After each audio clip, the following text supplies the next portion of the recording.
In this short video, we're going to look at how to use a Profile Analyzer functionality in AnalyzerPro.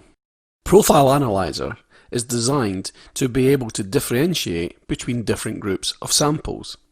In this example here, we're looking at urinary organic acid samples.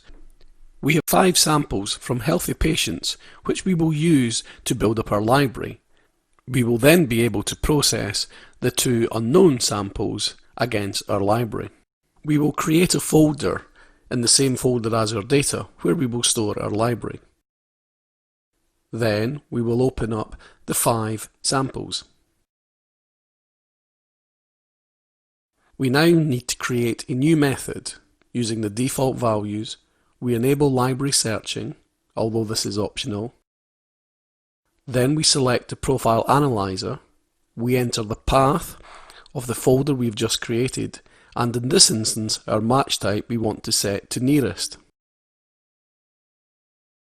We could then process the sequence. After the sequence has been processed, we could go to the Profile Analyzer results. The first step is to create a library from the 5 samples that we have just processed.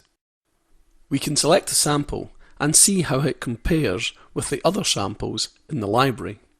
Here we can see that sample 1 matches with sample 1 with 100% confidence.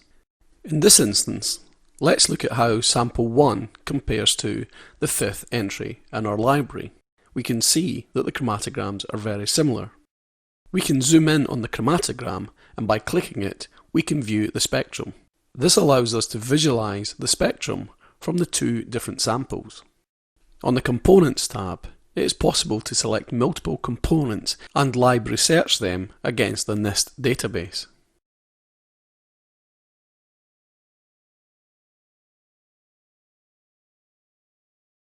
The Spectragram tab allows us to compare the chromatograms of both the samples using a head-to-tail display. It is possible to view multiple spectragrams. Here we can see the TIC and also the spectragram from mass 245.